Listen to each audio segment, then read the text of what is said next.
mashruuc qalitaano indhafiiqida oo ka soconaya isbitaalka wayn ee magaalada wajir ayaa waxaa ka faa'iideysanaya dad u badan waayeelo iyo kuwa siyaabo kale oo indhabeelay.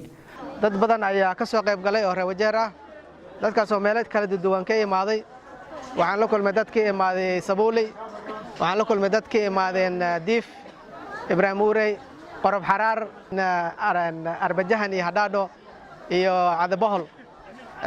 access hadda ilaa hadda si fiican buu u socdaa. dhakhtarinta qalitaanka way wadaan. dadka la qalayana inta badan waa dad u baahan qalin oo casri ah. mashruucan ayaa waxaa suurtageliyay samafalayaal ku dhaqan dalka Kuwait ayaga oo soo mariyay hay'adda Islamic Relief East Africa waxaana qalinka fulinaya dhaqaatiir ka socda hay'adda kale ee warda. magacaygu waa Ibraahim Dubow Sheekh.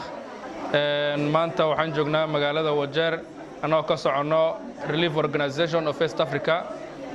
waxaan halkan u imaanay inaan ku sameeyno qalniin dadka indhaha ka xanuunsan oo maaragtay indhafiiq u sameeyno. waxaan u sameynaynaa dad dhan ilaa 200 oo qof. mashruucan waxaa lacagtooda bixiyay gabar ay dhahaan Ummu Rakan Al-Farxaan iyo nin ay dhahaan Maxamed Ibraahim Abdalla Al-Farxaan. labada qofba waxay maaragtay soo mariyeen safiirka dawladda Kuwait u joogo wadanka Kenya. wasiirka caafimaadka maamulka Wajir Cabdixakiim Bilow Nuur ayaa sheegay inay fursad u tahay shacabka Wajir.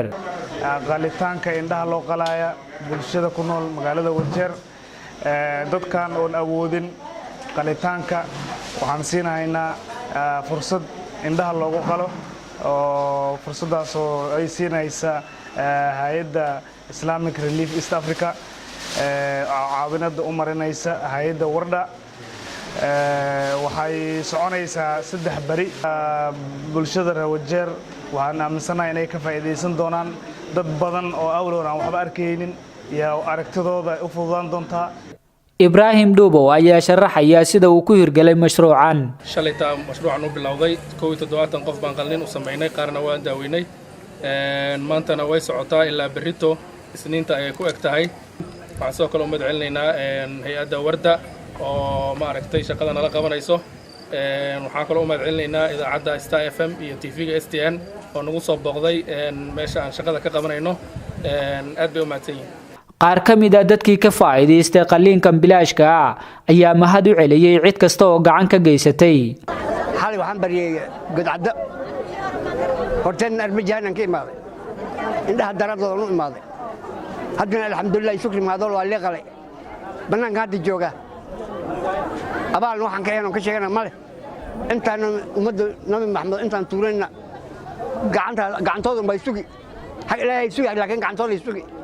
شكرا وين كشجنا وحين خلينا نقول الدولتين إذا كنا المهنة نبدلي عظمة ما العقل ما قال درون ما قادن درون ما قادن وأنا السعدي كل الله كذا.